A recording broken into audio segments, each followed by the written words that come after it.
नमस्कार, ask planets पे आपका स्वागत है। मैं यशराज। तो लघु पराशरी को आगे बढ़ाएंगे। लघु पराशरी जो हम कर रहे हैं, पता नहीं आप लोग कितना उससे रिलेट कर पा रहे हैं, लेकिन जो ये मैं लघु पराशरी में दे रहा हूँ ना, जो पिछला वीडियो मेरा लघु पराशरी का था, वो वीडियो बहुत ज़्यादा इम्पोर्टेंट था।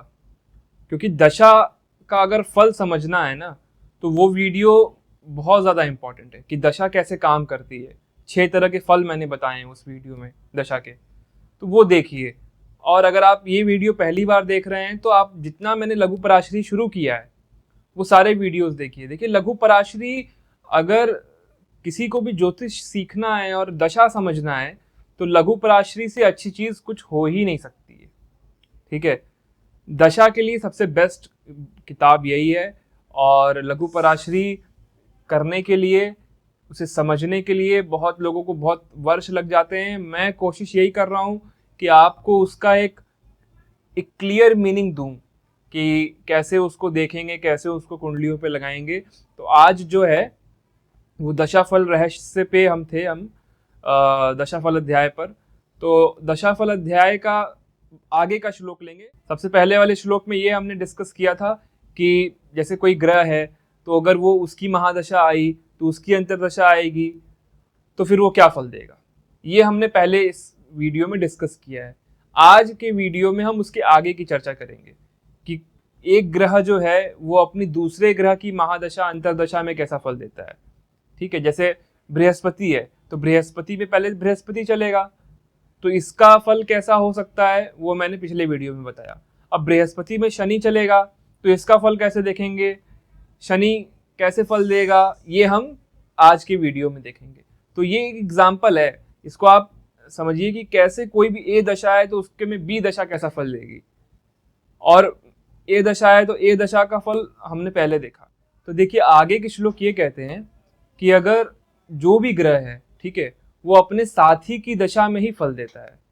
मतलब अगर कोई ग्रह आपका भला करना चाहता है, तो वो जो ग्रह भला तभी कर पाएगा जब उसको एक साथी मिलेगा। यही चीज जो है वो मैंने पिछले वाले वीडियो में भी बताई थी कि कोई भी ग्रह है, अगर उसे कोई कार्य करना है तो उसे एक साथी चाहिए। अगर वो खुद की ही दशा में होगा तो उसको साथी नहीं मिलता है, वो मैंने पिछले वाले वीडियो में बताया है। तो अगर एक जैसा ग्रह है तो वो अपना एक जैसा फल देते हैं। जैसे मान के चलिए कि कोई ग्रह है जो शुभ फल भी देने वाला है, कोई ग्रह अशुभ फल भी देने वाला है। ठीक है, मतलब जैसे मान के चलें कि हम सूर्य है, सूर्य का फल देखना है, सूर्य की महादशा चल रही है, तो सूर्य कुंडली में ऐसा बैठा है कि सूर्य शुभ फल भी करेगा आपके लिए और अशुभ फल भी करेगा। वो एक मिक्स्ड काइंड ऑफ ग्रह है। तो जो जो अंतरदशाएं, जो जो ग्रहों की अंतरदशाएं शुभ होंगी आपके लिए, उन अंतरदशाओं में सूर्य की महादशा में अच्छा फल मिलेगा। और जो अंतरदशाएं आपको अशुभ करने के लिए होंगी, उन अंतरदशाओं में सूर्य की महादशा में खराब फल मिलेगा। ये सिंपल मीनिंग है। अगर कोई ग्रह पूरी तरह से अच्छा है, तो पाप ग्रह भी अगर उसकी अंतरदशा भी आती है तो वो बहुत ज्यादा कुछ नहीं कर पाएगा। ठीक है, उसी तरह से अगर कोई ग्रह बहुत ज्यादा पापी है, उसकी महादशा चल रही है, तो कोई शुभ ग्रह भी अगर अंतरदशा में आ रहा है तो वो भी बहुत ज्यादा कुछ प्रभाव नहीं कर पाएगा, वो अपना फल नहीं दे पाएगा। ये चीज है, इसका मेन मतलब मैंने एक सार में बताया है। आगे का श्लोक फिर एक कहता है कि अगर महादशा का फल और अंतरदशा का फल एक जैसा ना हो, मतलब कि महादशा बहुत शुभ हो और अंतरदशा बहुत पापी हो, मतलब दोनों के फल में विरोधाभास है, या फिर महादशा का जो फल है वो बहुत ज्यादा अशुभ है और अंतरदशा का फल जो है वो बहुत ज्यादा शुभ है, फिर विरोधाभास है, फिर यहाँ पर कैसे फल देंगे।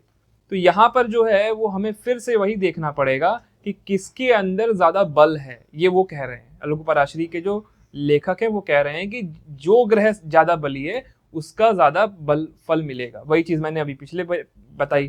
ठीक है, तो हमें देखना पड़ेगा कि कौन सा ग्रह ज्यादा बली है। अंतरदशा बहुत ज्यादा बली है क्या, क्या वो महादशा को सप्रेस कर रही है क्या, तो फिर हम इसका फल इस तरह से निकालेंगे। ये मैं आपको उदाहरण से भी समझाऊंगा आने वाले इसी वीडियो में।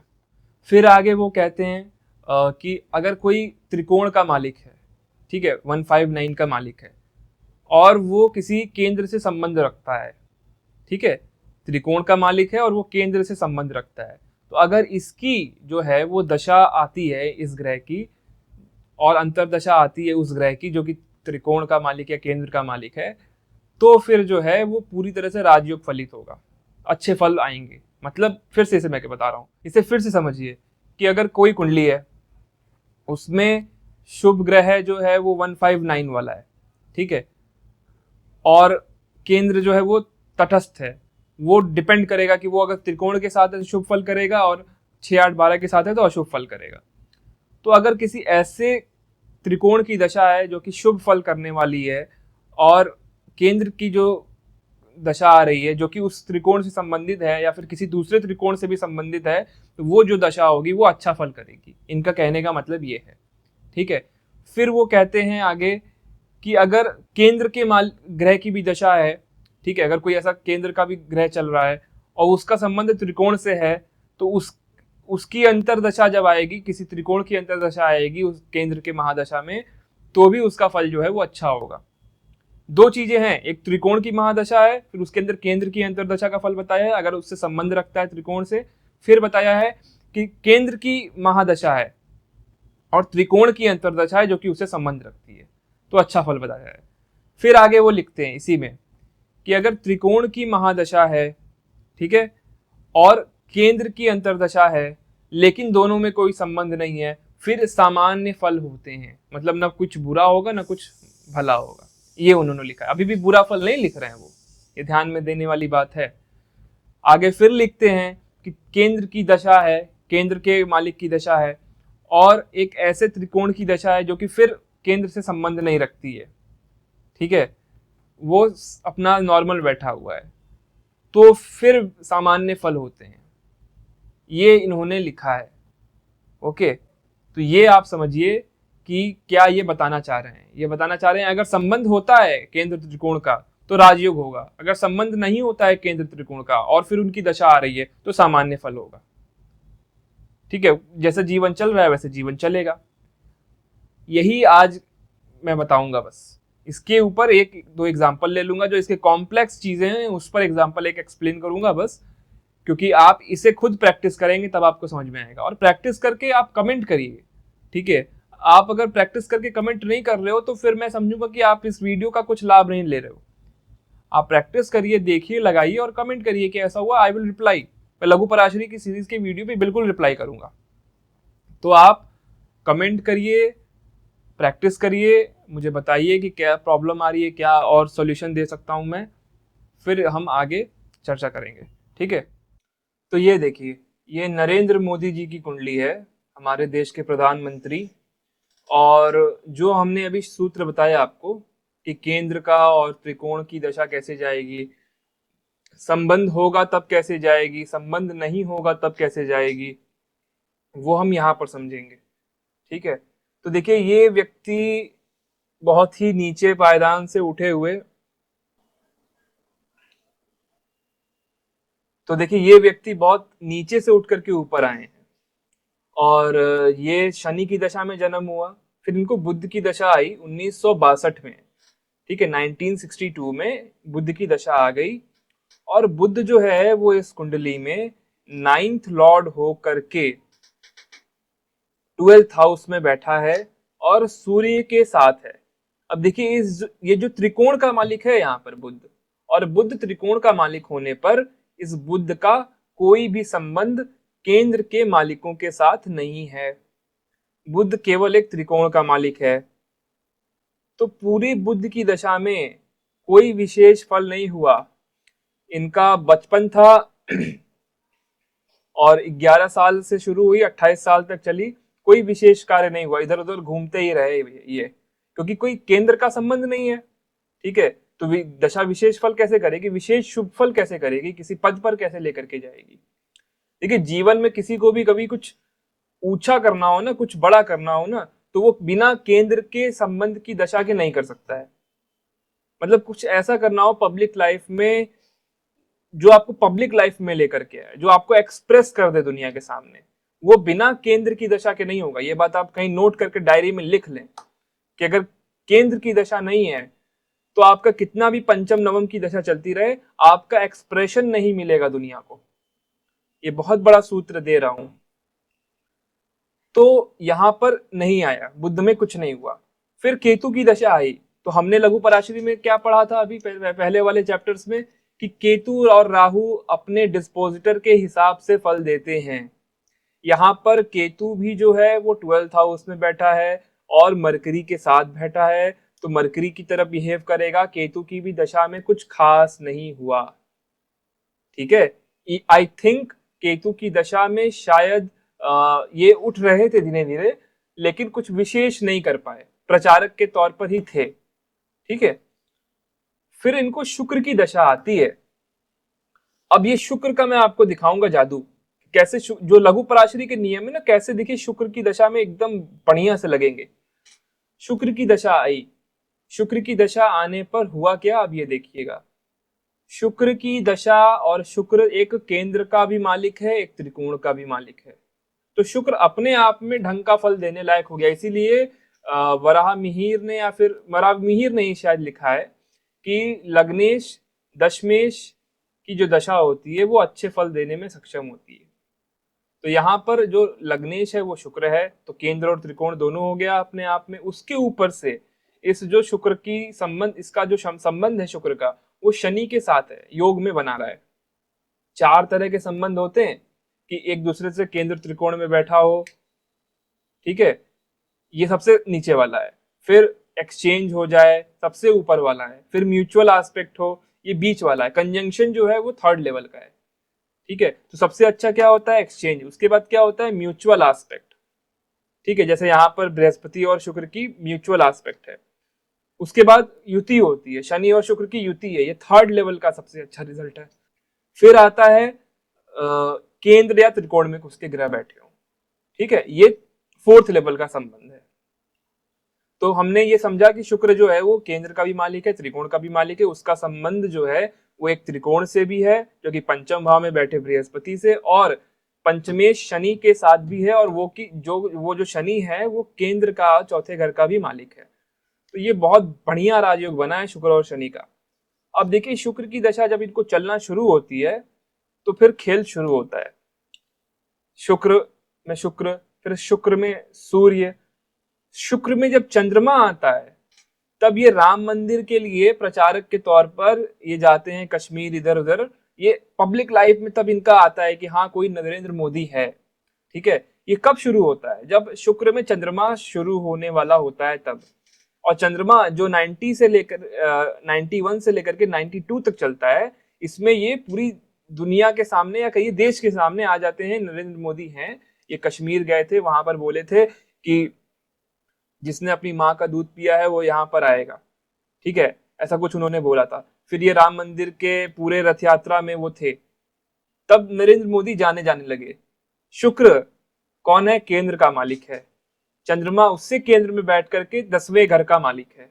एक्सप्रेशन होने लगा, ठीक है। देखिए दशा ऐसे काम कर रही है। लघु पराशरी को मैं समझा रहा हूं कि किस तरह से वो काम कर रहा है, लोग एक्सप्लेन करके चले जाते हैं, ठीक है। तो ये है।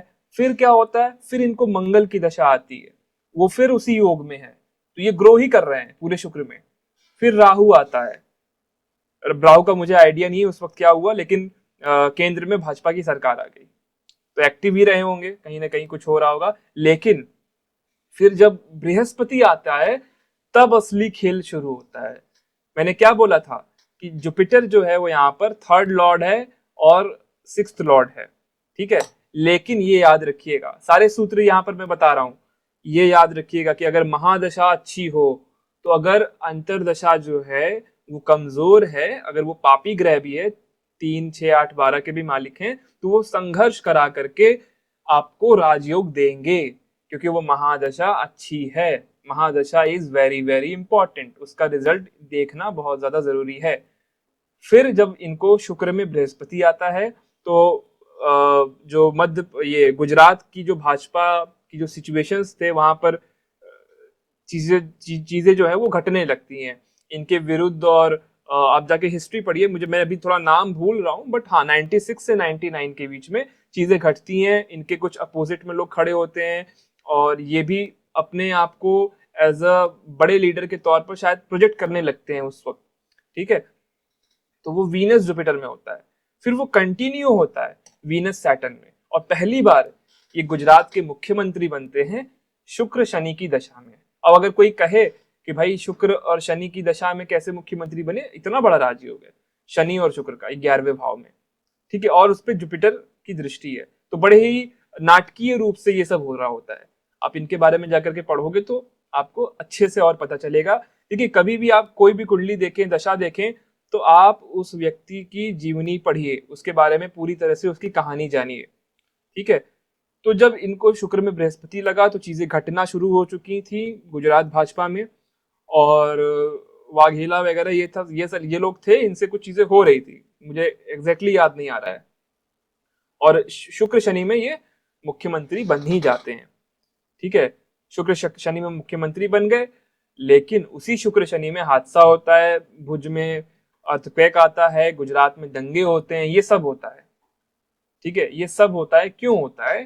क्योंकि शुक्र शनि की जो दशा है, इसका एक अलग मीनिंग है, वो अंतिम श्लोकों में आपको देखने को मिलेगा कि शुक्र शनि का जब मैं एक्सप्लेन करूंगा लघु पराशरी में तब आपको बताऊंगा। लेकिन राजयोग तो हुआ, और राजयोग के बाद समस्याएं भी आई, क्योंकि जुपिटर 6th लॉर्ड देख रहा है इन्हें, ठीक है। तो ये समझ, क्योंकि देखिए इनके साथ हमेशा प्रॉब्लम जुड़ी हुई है, जब बड़ा आदमी कोई बनता है ना तो प्रॉब्लम हमेशा जुड़ी हुई होती है, लेकिन वो अपने पद पर आसीन रहेंगे।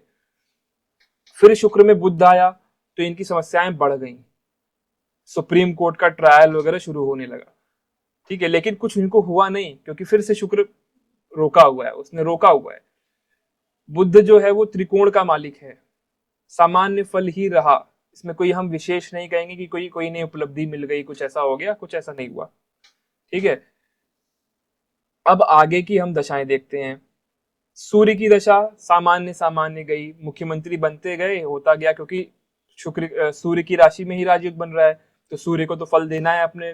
भाई अगर हम ये कहेंगे कि 11वें भाव का फल दे रहा है सूर्य, तो हम 11वें भाव में बैठे ग्रहों को भी तो गिनेंगे ना भाई, ठीक है। अगर आपके घर में कोई बैठा है और आप जाएंगे कुछ करने, तो आप उनको कंसिडर करेंगे ना कि भाई अगर मैं, चलो मेरे घर में मेहमान आए हैं और मैं ऑफिस से घर जा रहा हूं, तो मैं थोड़ी मिठाई ज्यादा लेकर के जाऊं, मेहमान भी खाएंगे, तो ये आप करेंगे ही ना, ये चीज है। फिर जब चंद्रमा की दशा आती है 2012 में, तो ये प्रधानमंत्री बन जाते हैं। अब चंद्रमा की दशा में क्यों प्रधानमंत्री बन जाते हैं, इसके कई कारण हैं। केंद्र का तो योग है ही, और भी कई कारण हैं जो कि कभी और समझाएंगे। तो आज के लिए इतना ही, और मुझे उम्मीद है कि आपको समझ में आई होंगी चीजें, ठीक है। तो आज के वीडियो के लिए धन्यवाद, और ख्याल रखिए अपना, और चैनल सब्सक्राइब करके जाइए।